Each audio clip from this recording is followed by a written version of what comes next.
అనుక్షణం ప్రజల పక్షం M95 news కి స్వాగతం. ముందుగా హెడ్లైన్స్. అవినీతికి అడ్డాగా వైసీపీ పాలన సాగుతోంది. ఎమ్మెల్యే 200 కోట్లు, మంత్రి 500 కోట్లు సంపాదించుకునేదే లక్ష్యంగా వైసీపీ ప్రజా పాలన మరిచి అవినీతికి పాల్పడుతున్నారు. ఘాటుగా విమర్శించిన మాజీ ఎమ్మెల్యే తెదేపా నేత షాజహాన్ బాషా. మదనపల్లి జిల్లా సాధనే ధ్యేయంగా బహుజన సేన ఆధ్వర్యంలో జరుగు సమర బేరీ సకల జనుల ఐక్యత ర్యాలీని విజయవంతం చేయండి. మాజీ ఎమ్మెల్యేలు షాజహాన్ బాషా, దొమ్మలపాటి రమేష్, జనసేన నాయకులు రామదాస్ చౌదరి, బీఎస్పీ రాష్ట్ర ఉపాధ్యక్షుడు బందెల గౌతమ్ కుమార్లను కోరిన బహుజన సేన రాష్ట్ర అధ్యక్షుడు శ్రీచందు. ఇక డీటెయిల్స్ చూస్తే రాష్ట్రంలో వైసీపీ పాలన అవినీతికి అడ్డాగా మారిందని, సొంత అజెండాతో రాజ్యాంగ విలువలను పక్కన పెట్టి జగన్మోహన్ రెడ్డి ప్రభుత్వంలో పాలన సాగుతోందని మాజీ ఎమ్మెల్యే షాజహాన్ బాషా ఘాటుగా విమర్శించారు. శుక్రవారం తెలుగుదేశం పార్టీ కార్యాలయంలో ఏర్పాటు చేసిన విలేకరుల సమావేశంలో ఆయన మాట్లాడుతూ వైసీపీ పాలనలో ఎమ్మెల్యే 200 కోట్లు, మినిస్టర్ స్థాయిలో 500 కోట్లు సంపాదించుకునే ఫైనాన్స్ కంపెనీగా తయారైందని ఎద్దేవా చేశారు. వైసీపీ ప్రభుత్వంలో అన్ని రంగాలు అవినీతిమయమై పాలన అస్తవ్యస్తమైపోయిందని విమర్శించారు. వైసీపీ 5 ఏళ్ల పాలనలో మదనపల్లి అభివృద్ధి కుంటుపడిందని, మదనపల్లిని జిల్లా కేంద్రంగా ప్రకటించకుండా కడప, బెంగళూరు రైల్వే లైన్ రాకుండా, హంద్రీనీవా జలాలను మదనపల్లి ప్రజలకు దక్కకుండా చేసిన ఘనత వైసీపీ పాలకులదని అన్నారు. తెలుగుదేశం అధినేత చంద్రబాబు నాయుడు అధికారంలోకి వస్తూనే మదనపల్లిను జిల్లాగా చేస్తానని ప్రకటించిన విషయం అందరికీ తెలుసని గుర్తు చేశారు. తమ పాలనలో బీటీ కళాశాలకు స్వర్ణయుగం తీసుకొస్తే వైసీపీ నాయకులు తప్పుడు జీవులను చూపిస్తూ యూనివర్సిటీ ఇచ్చేస్తామని గొప్పలు చెప్పుకోవడం సిగ్గుచీటని అన్నారు. మదనపల్లి ప్రజలు తమకు సుపరిపాలన అందించే నాయకుడిని ఎన్నుకునేందుకు సిద్ధమయ్యారని, తప్పుడు వాగ్దానాలతో రాష్ట్ర ప్రజలను మోసం చేస్తున్న వైసీపీని ఇంటికి సాగనంపేందుకు తెలుగుదేశం, జనసేన పార్టీ కార్యకర్తలు ఎదురు చూస్తున్నారని అన్నారు. ఈ కార్యక్రమంలో మాజీ town bank chairman Nadella Vidyasagar, రాష్ట్ర తెలుగు రైతు ఉపాధ్యక్షులు బాలుస్వామి, సంగం హరి, నవీన్ చౌదరి, శివప్రసాద్, నాదెళ్ల, నాగూర్వల్లి, గిరీష్, శంషీర్, బాలమాలి శేఖర్, శంకర్ నాయుడు, శ్యామలమ్మ, రఘుపతి నాయుడు, ప్రసాద్, మల్లికార్జున్ నాయుడు, నాగమణి, రెడ్డి, భూ, ఈశ్వరి, జయచంద్ర, హసీనా, మల్లికార్జున్ నాయుడు, రాజన్న పెద్ద సంఖ్యలో తెలుగుదేశం పార్టీ కార్యకర్తలు పాల్గొన్నారు. ఈరోజు ఆంధ్ర రాష్ట్ర ఎన్నికల జోరు హంగామా ఒక దశకు చేరుకునింది. దానికి భాగంగా తెలుగుదేశం పార్టీ, జనసేన కలయిక ఈ రాష్ట్ర 5.5 కోట్ల ప్రజలకు ఒక సందేశం ఇచ్చింది. అరాచక పరిపాలనకు పారదోలుతాం, వైఎస్ఆర్ పార్టీ లేకుండా ఒక మంచి పరిపాలన, ప్రజల పరిపాలన, ప్రజల కోరిక మెరుగుచ్చే పరిపాలన, ప్రజల విలువలకు ఇచ్చి విలువలతో భాగంగా కలిసికట్టుగా పనిచేసే పరిపాలన అందిస్తామని చెప్పి పెద్దలు నారా చంద్రబాబు నాయుడు గారు, పెద్దలు పవన్ కళ్యాణ్ గారు ఇచ్చిన వాళ్ళ కలయిక, వాళ్ళ స్టేట్మెంట్ తర్వాత రాష్ట్ర పరిస్థితి అంతా ప్రజలందరూ ఒక నిర్ణయానికి వచ్చేసారు. ఆ నిర్ణయం ఏమంటే, ఇంకా మాకు ఈ వైఎస్ఆర్ పార్టీ పాలన అవసరం లేదు, వీళ్ళు షో ఎక్కువ, పని తక్కువ, సొంత అజెండా ఎక్కువ, సొంత ప్రోగ్రాం ఎక్కువ, సొంత ఫైనాన్షియల్ ప్రోగ్రాం కూడా ఎక్కువ. ఏదో ఎమ్మెల్యే గెలిచిన వాళ్ళు 200 నుంచి 500 కోట్లకు, ఎమ్మెల్యే మంత్రిగా గెలిచిన వాళ్ళు వచ్చి ఒక 10,000కు, 5 నుంచి 10,000 కోట్లకు, ముఖ్యమంత్రి స్థాయికి తరచుగా ఆయనతో కూర్చొని లేసే వాళ్ళంతా జస్ట్ ఒక 50,000 కోట్లకు పొడగలెత్తారు. ఇంత ఏమి ఎక్కువ తక్కువ కొంతమంది. ఆయన ఇంకా కొన్ని ఈ కరోనా వచ్చి చెడిపేసింది. కరోనా రాకపోయింటే 1,00,000 కోట్లు చేరుతుంది. అది పరిస్థితి. దీనికన్నిటికీ భాగంగా ఈరోజు చిత్తూరు జిల్లా, ఉమ్మడి చిత్తూరు జిల్లాలో 14 కాన్స్టిట్యూన్సీలు గాను 10 నుంచి 11 కాన్స్టిట్యూన్సీలు తెలుగుదేశం పార్టీ గెలవబోతున్నది. అదే మదనపల్లి కాన్స్టిట్యూన్సీలో ఆల్రెడీ హెల్త్ కార్డులు ఇచ్చేసారు. ఇప్పుడు మళ్ళా తిప్పి కొత్త కార్డు వేసేసేది. ఇక్కడ కొంతమంది ఉన్నారు యాక్టర్ బొమ్మలు, వీళ్ళు ఏం చేస్తారంటే ఒక సీజన్కి ఒక నాయకుడిని ఎంచుకుంటారు. ఆ నాయకుడికి హైప్ చేస్తారు.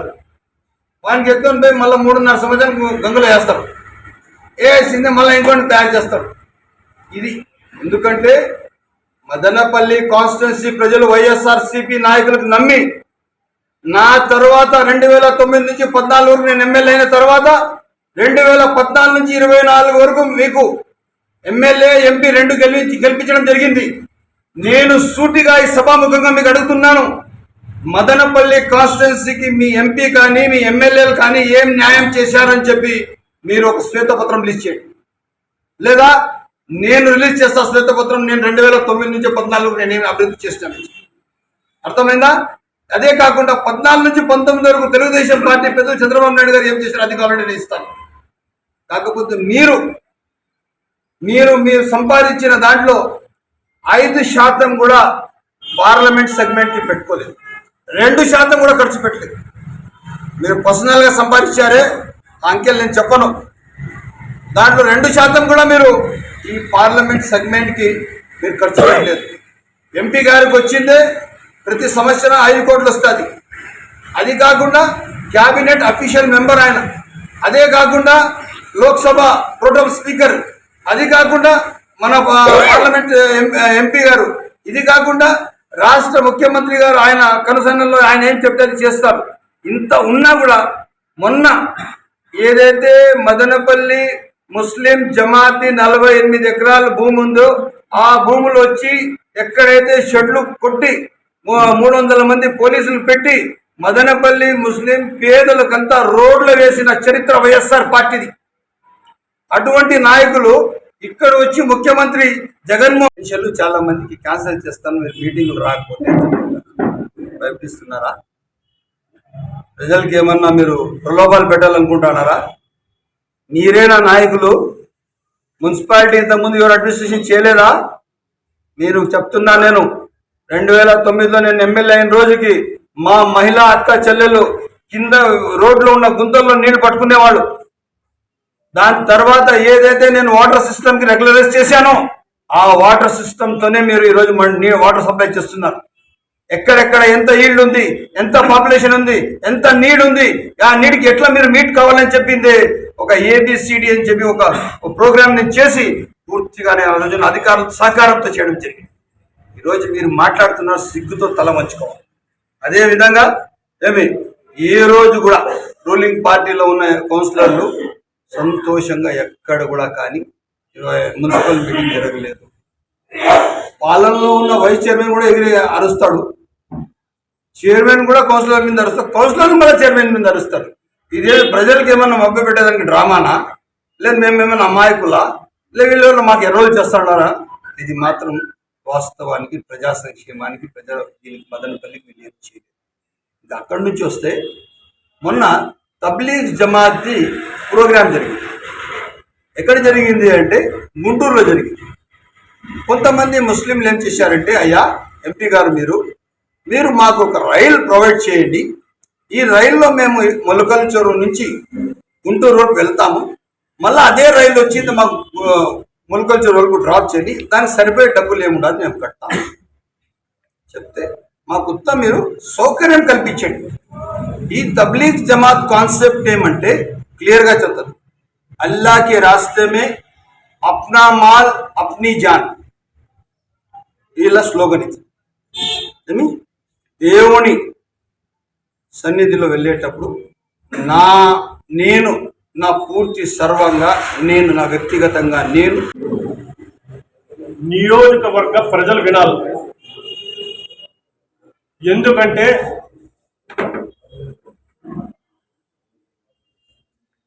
మాజీ శాసనసభ్యులు షాజహాన్ బాషా గారు 5 సంవత్సరాలు ఈ నియోజకవర్గం పరిపాలించి రూలింగ్ పార్టీలో ఉండి ప్రజలందరికీ ప్రతి ఒక్కరికి పర్సనల్ వర్క్స్ అయితేమి గవర్నమెంట్ ఏది ఇచ్చినది అవైతేనేమి, ఆ రోజు రాజశేఖర్ రెడ్డి, రోషయ్య, కిరణ్ కుమార్ రెడ్డి పీరియడ్ 3 ముఖ్యమంత్రుల పర్మిషన్ తో 5 సంవత్సరాల్లో ఈ నియోజకవర్గం అభివృద్ధి చేసి ప్రతి వ్యక్తికి పర్సనల్ బెనిఫిట్ చేసిన వ్యక్తి.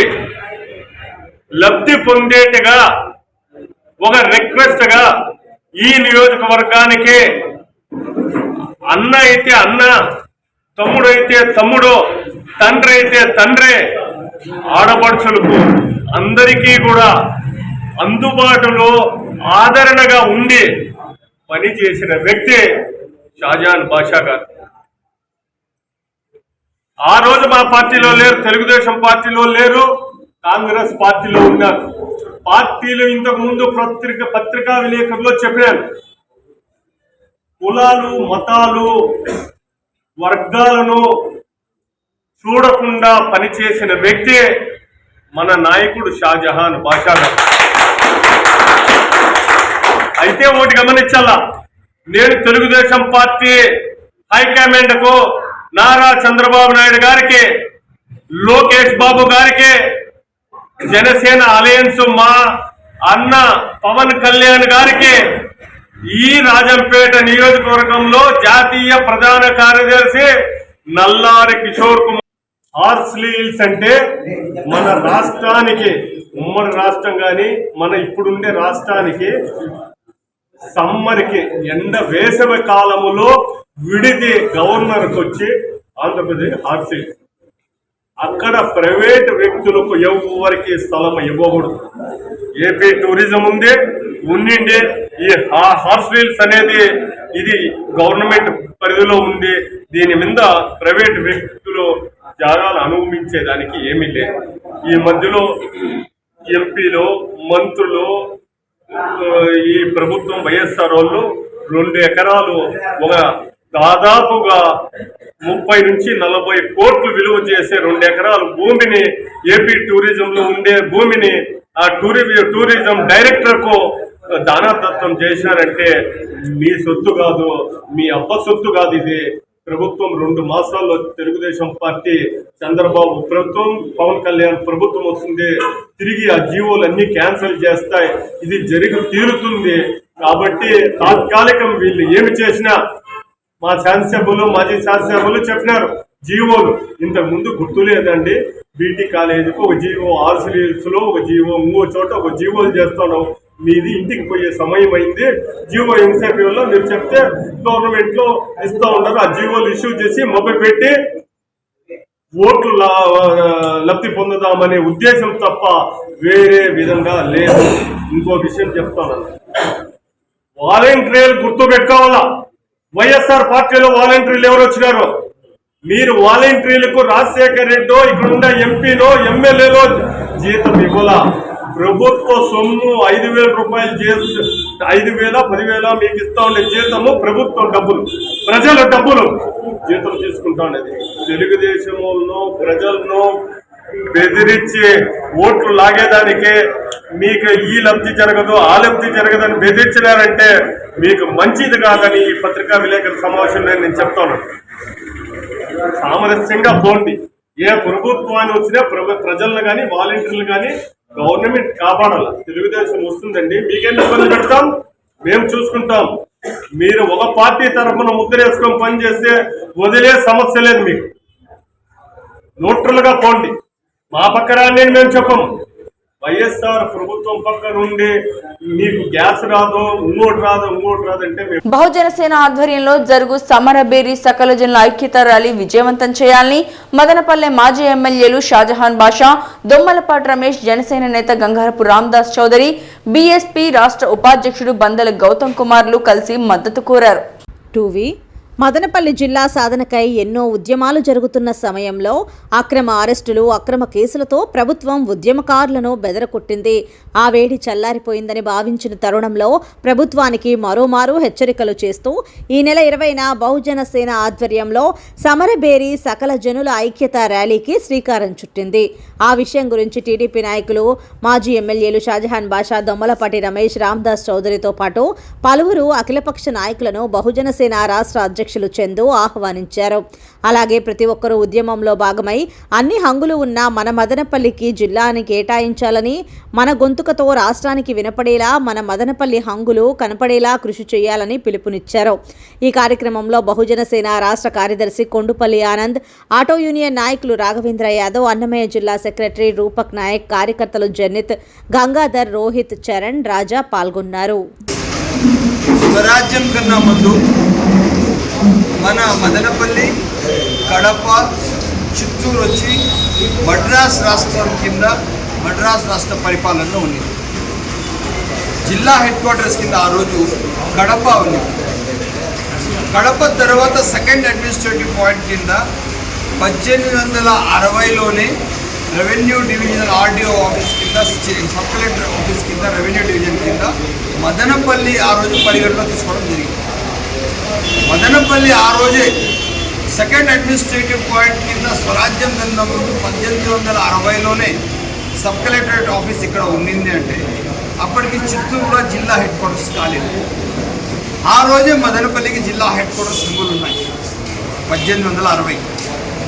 దాని తర్వాత మొన్న జిల్లాల విభజనలో ఫస్ట్ చిత్తూరు జిల్లా విభజనలో కూడా మదనపల్లికి స్థానం కోల్పోలేదు, సరిపోయింది. మొన్న జిల్లా విభజనలో కూడా ఈ వైఎస్ఆర్ పార్టీ వచ్చిన తర్వాత కూడా మదనపల్లికి ఇవ్వకుండా వాళ్ళ రాజకీయ స్వలాభం కోసం రాయచోటి ఇచ్చివ్వడం. మదనపల్లి ఎట్లంటే it's called poor man's Ooty. జాతీయ గీతం పెద్దలు రవీంద్రనాథ్ ఠాగూర్ గారు, యానీ బెసెంట్ గారి విన్నపం మేరకు ఇక్కడ రావడం, ఇక్కడ బెంగాలీ భాషలో ఇంగ్లీష్లో ట్రాన్స్లేట్ చేయడం, ఇక్కడ గతంలో ఆ రోజు అన్ని ఉద్యమ పార్టీలు, తెలుగుదేశం పార్టీ,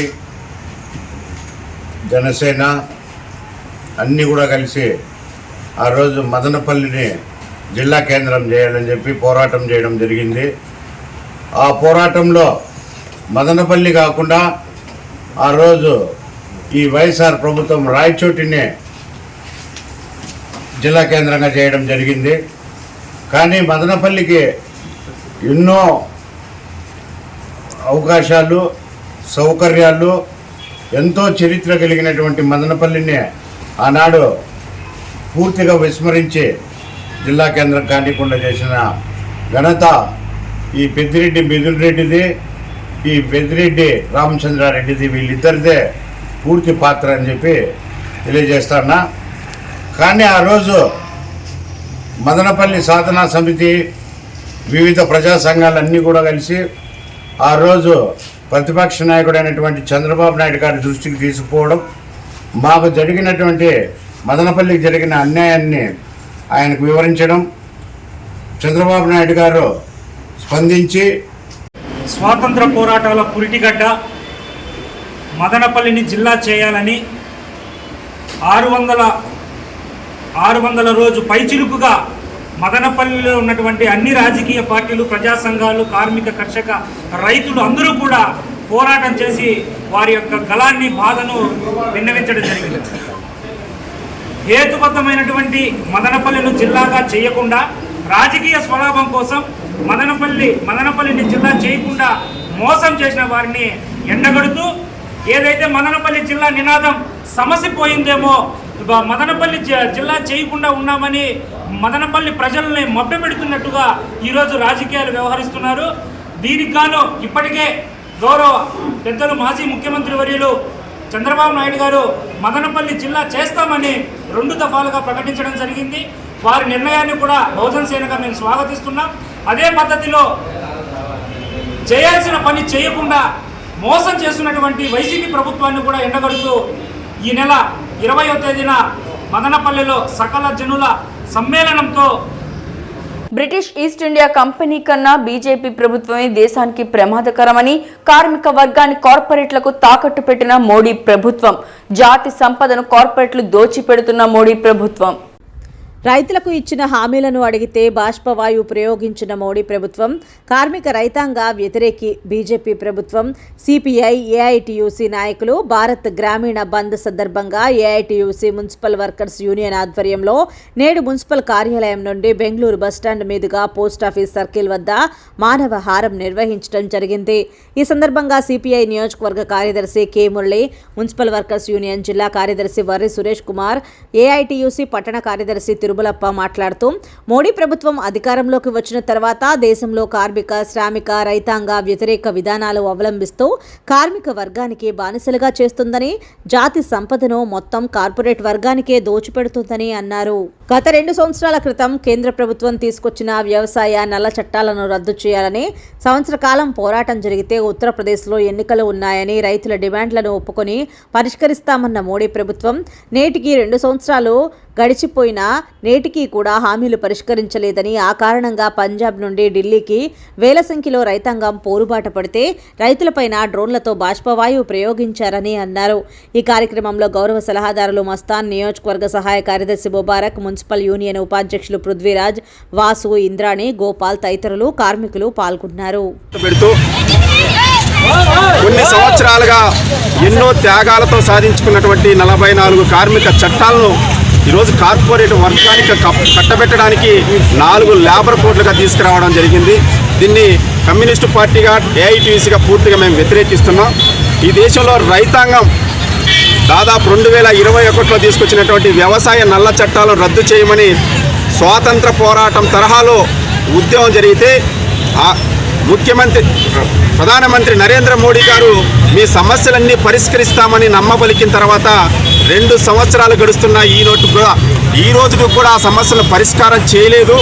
కాబట్టి మా సమస్యలను పరిష్కారం చేసేంత వరకు మళ్ళీ పోరాటాన్ని ప్రారంభిస్తామని పంజాబ్ నుండి ఈ రాష్ట్రంలో, ఈ కేంద్రంలో మున్సిపల్ కార్మికుల పట్ల కానీ, కార్మిక సంఘాల పట్ల కానీ, అదేవిధంగా కార్మికుల పట్ల కానీ, రైతు సంఘం, అదే విధంగా వ్యవసాయ రంగంలో వ్యవసాయంలో పనిచేస్తున్న రైతుల పట్ల కానీ ఈ కేంద్ర ప్రభుత్వం నల్ల చట్టాలను తీసుకొస్తూ ఈరోజు ఢిల్లీలో ఏమాత్రం మాకు ఏదైతే ఈ కేంద్ర ప్రభుత్వం ఏదైతే అన్యాయం చేస్తుండదో ఆ నల్ల చట్టాలను రద్దు చేయాలని చెప్పని ట్రాక్టర్లు ఎత్తుకొని ఢిల్లీ సమీపంలో నడి ఒడ్డున ట్రాక్టర్లు ఎత్తుకొని వస్తే ఏమాత్రం ఈ కేంద్ర ప్రభుత్వం రైతుల్ని ఏమాత్రం ఢిల్లీలోకి అడుగు పెట్టనీకన్నా ములుకలతో అదేవిధంగా రైతులపైన దాడులు చేస్తూ ఉంటే ఎంతవరకు ఈ కేంద్ర ప్రభుత్వం బీజేపీ చేస్తున్న ఆగడాలకు అడ్డు కట్టాలని చెప్పని ఏపీ మున్సిపల్ వర్కర్స్ యూనియన్గా డిమాండ్ చేస్తూ ఉన్నాం.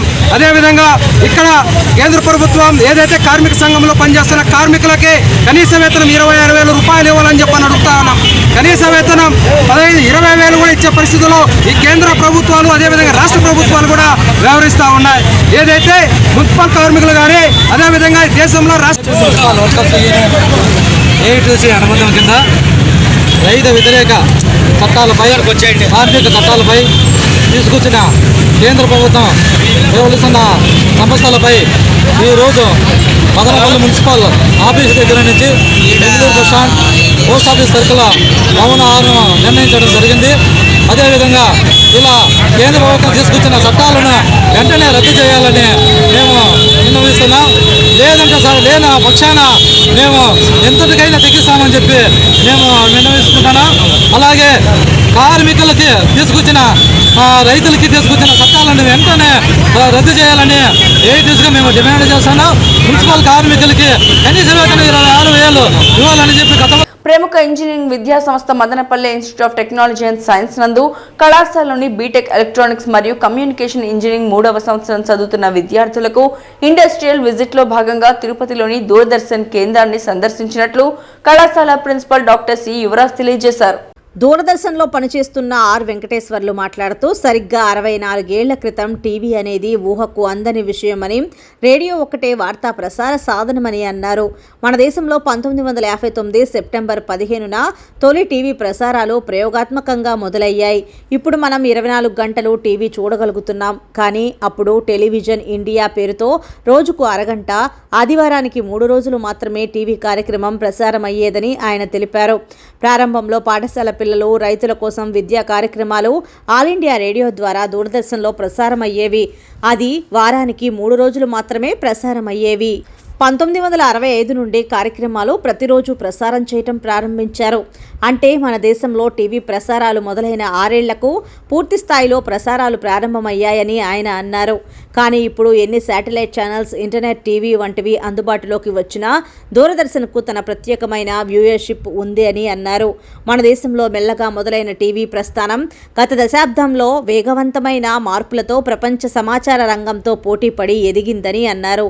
విద్యార్థులకు టెక్నికల్ పరంగా దూరదర్శన్లో జరిగిన దినదినాభివృద్ధి గురించి వివరించారు. ఈ కార్యక్రమంలో కళాశాల అధ్యాపకులు మరియు విద్యార్థులు పాల్గొన్నారు. అనుక్షణం ప్రజాపక్షం 95 న్యూస్ ఇంతటితో సమాప్తం. తిరిగి రేపటి బులెటిన్లో మళ్ళీ కలుసుకుందాం. అంతవరకు సెలవు, నమస్కారం.